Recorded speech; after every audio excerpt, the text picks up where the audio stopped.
Look at these puppies.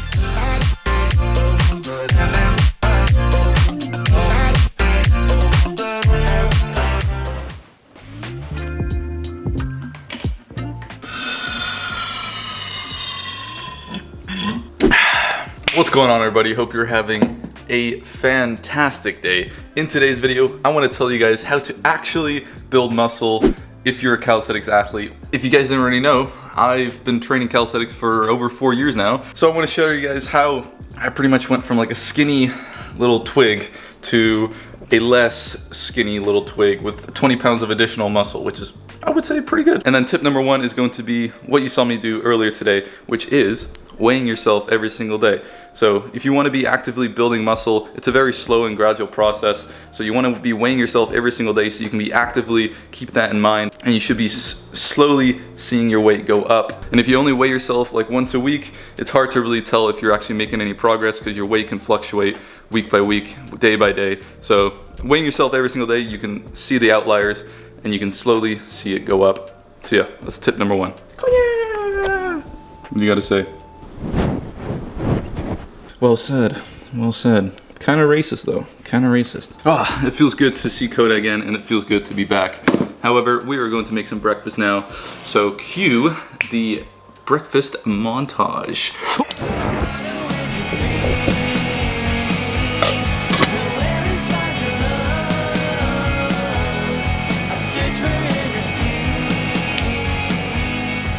Ladies and gentlemen, this is what I call the just put everything on a goddamn plate, you know what I'm saying? So we got eggs, breakfast sausage, hash browns, one slice of toast with some honey on it, and then a bowl of yogurt and some banana.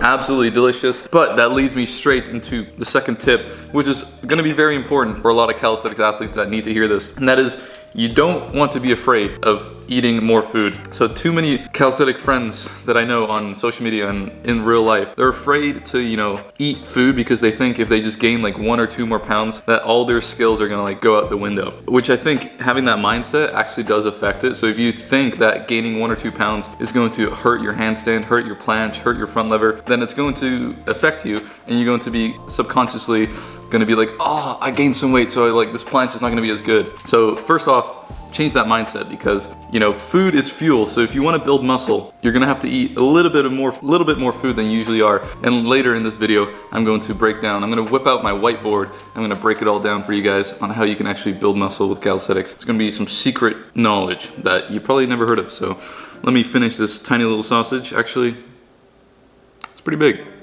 Let me finish breakfast and then we'll get on with the day. So I wanted to quickly explain to you guys why building muscle is so important for calisthenics by using this whiteboard. I'm going to use it later today to explain some other concepts, but building muscle in calisthenics is so important, and I'll explain to you guys why right now.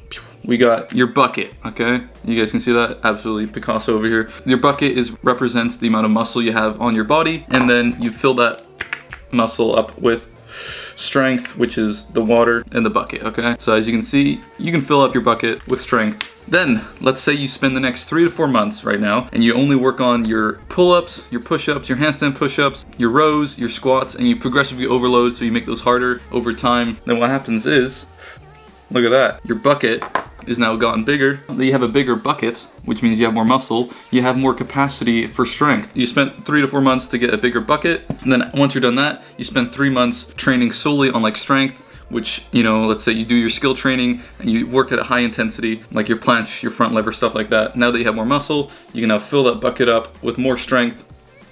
And then look at that, 6 to 8 months down the line, you have now built more muscle and you've gotten stronger. So yeah, hopefully that makes sense. It's a very simple down explanation of how hypertrophy and strength training periodization works. Just understand that, and then you'll be good to go. Let's go ahead and get ready to work out. The sun is out, which is a pretty nice sight to see. So let's go there. Oh, look at that. I already made it. This workout is going to be a hypertrophy based workout, like I was just talking about earlier, mainly because as I'm on my little marathon prep, I'm just trying to maintain and build some muscle while increasing the amount of running that I'm doing. So let's go ahead and warm up quickly, and then we'll start with some weighted pull-ups.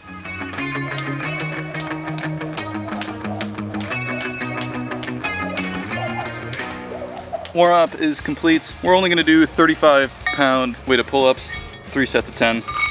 Nice and easy. Well, it's not gonna be that easy, but you know, nothing crazy. What I'm gonna be listening to today is going to be Linkin Park's new song about the emptiness machine. Absolute banging. All right, let's do this.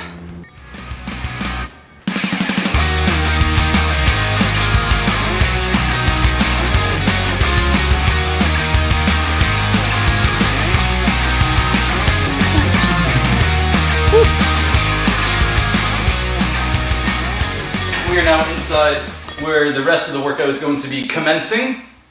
We just have to go out there for the weighted pull-ups, and I got a nice pump going from the weighted pull-ups. My back is feeling nice and good. Next up, we're going to be doing weighted handstand push-ups with the weight belt, just 5 pounds. Let's do it. So because I don't want this 5-pound plate to hit me in the face or in the balls, I gotta make sure it's nice and tight, otherwise this thing's gonna go everywhere.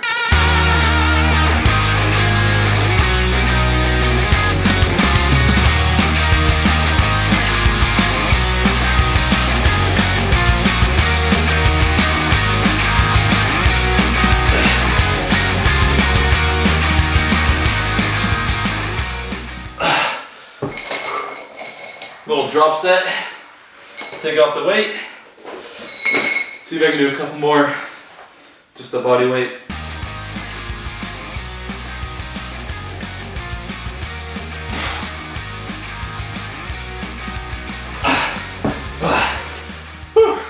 As you can see for this workout so far, I'm taking the foundational body weight, like basic skills, like an overhead press and the pull-ups, and then adding weight to it. So just doing normal pull-ups and normal handstand push-ups doesn't really cut it for me anymore. I don't feel like I'm getting enough muscle growth and hypertrophy unless I do like a whole bunch of them. I don't want to spend a couple hours training like that. Just doing weighted calisthenics is like a cheat code for muscle growth and strength gains in calisthenics. It's like making gravity heavier without, you know, changing your body. Makes you super fucking strong, builds you a crap ton of muscle if you just stick to it and, you know, do it over time. I mean, there's a reason why you see so many super advanced calisthenics athletes doing weighted calisthenics, because it's just the best of both worlds. Like, even if you don't have a belt, use like a backpack, fill it up with books, stuff like that. Do weighted calisthenics. I swear to God, you're missing out on so many gains, strength and muscle gains, by not doing it.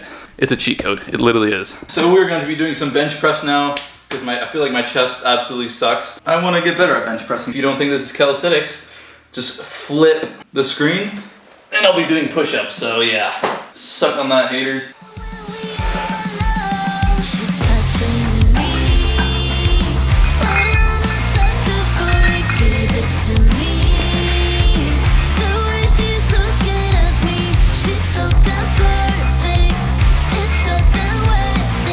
Oh, fuck. I'm stuck.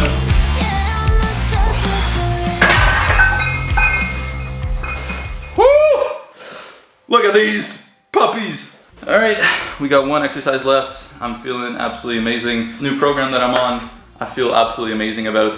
I think I look amazing. Holy shit. Final exercise, and that is going to be bicep curls. My biceps are a little bit small. This is what I would say if they were small, but they're clearly not.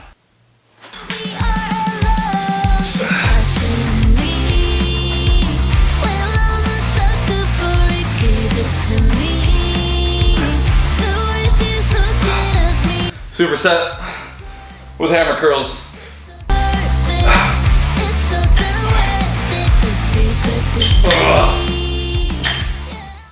Had to get some swinging in, get some cheat reps to actually finish it, which I think is fine as long as you do it at the end of the sets, not at the beginning.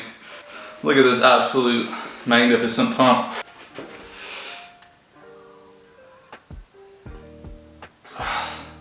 But yeah, let's go eat some lunch now. Woo! It's through that door. It's over there. I'm such a funny guy.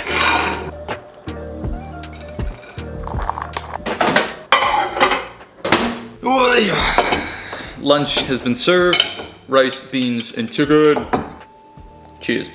Next tip is going to be very similar to the second tip. That is going to be making sure your protein's nice and high, okay? Especially if your goal is to build muscle. Like, don't just assume you're having a high protein diet. I highly recommend you track it for a couple days, the foods that you're eating. I usually aim for around 120 to 150 grams every single day. I think a good base that anyone should at least focus on is at least 100. And if you can hit 100, then you can slowly, gradually increase it. And if you don't know what's high in protein, fish, beef, chicken, any type of meat really, eggs, dairy products like milk, cheese, chickpeas, beans, lentils, tofu. There's so many foods that are high in protein. Just focus on eating more of those, and then you'll start to notice you'll build more muscle and more efficiently. Alrighty, so whiteboard time. I'm going to explain to you guys, which is going to be the next tip, which is understanding periodization with your training and calisthenics, and understanding like when you should focus on hypertrophy, when you should focus on your skills, all that good stuff, and like what exercises you should do for each. First thing, understanding periodization.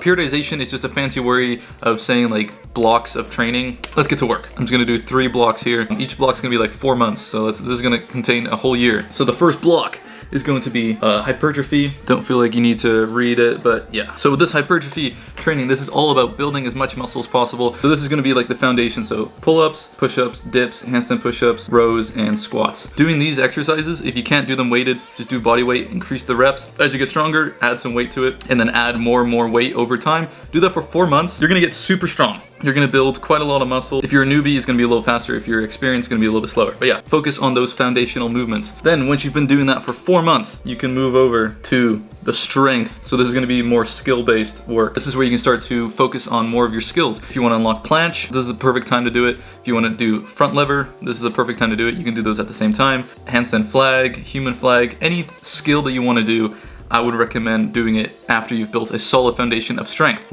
In this area, you want to be focusing on doing banded or like assisted holds. So assisted planche hold, assisted front lever holds, and progressions. You want to do those at the start of your workout. So when you're feeling fully fresh, as much energy as you can is when I recommend you work on your hardest variation skills training first. Say, for example, training for front lever, you would do like assisted front lever holds or front lever attempts, front lever progressions, and then you do this at the start of the workout. As you get more fatigued throughout your workout, you can start to move on to pull-ups, weighted pull-ups, rows, and then like maybe some bicep training, all that stuff, and then your workout's complete. So yeah, that's going to be the first 2 blocks, and then this is going to be maintenance. Once you've gotten a bigger bucket, you've spent some time building a bigger bucket, you filled up that bucket with strength, now it's time to maintain some of the skills that you've learned, and you can really focus on whatever you want. If you want to focus on more building muscle, you do more of these exercises. If you want to work on your skills a little bit more, like 4 months wasn't enough, you focus a little bit more on that, and then you do that here. That's how I've been training, that's how I've been coached to train for skills, and that is how I tell other people to train. I know that was a lot of information, usually I'm not that serious, but I feel like I want to give you guys this super important knowledge because I feel like a lot of people don't understand it. So let's relax a little bit now. Alrighty, so the next tip on how you can build muscle with calisthenics is kind of a funny one that you might not know, or you might think is the complete opposite, and that is to actually incorporate more cardio into your training routine. So no matter when I'm bulking, cutting, maintaining, I'm always doing cardio into my life. It's kind of like second nature to me. If you have a healthier heart, you'll be able to push yourself more in your workouts, meaning you'll be able to push the same amount of weight for, let's say, 1 extra, 2 extra reps, which allows you to then tear your muscle fibers down even more than you would if you didn't have good cardio, and then you're missing out on potential gains to build more muscle. Improving your cardio allows you to then push yourself more in your workouts, which will then allow you to then potentially build more muscle if you're able to push yourself more in your workouts.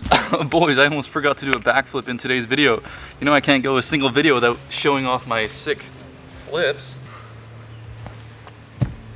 Alrighty, so the last tip of the video is going to be on this fancy old bed, and that is just to make sure you get your fine ass sleep, okay? If you want to build muscle, you want to get ripped, you want to get jacked, you got to make sure you sleep at least 7 to 9 hours, okay? I personally get probably around 8 hours, 7 to 8 hours. 9 hours is a bit of a stretch. Even if you do everything I told you previously in this video towards a T, if you don't sleep well, you're gonna be getting suboptimal results, okay? If you've never had like a full night's sleep, you don't know what it feels like to be actually fully well rested and have energy. But yeah, that's the last tip. And with that last tip, that is also gonna be the end of the video. Thank you so much for taking the time out of your day to watch this video. Yeah, peace out.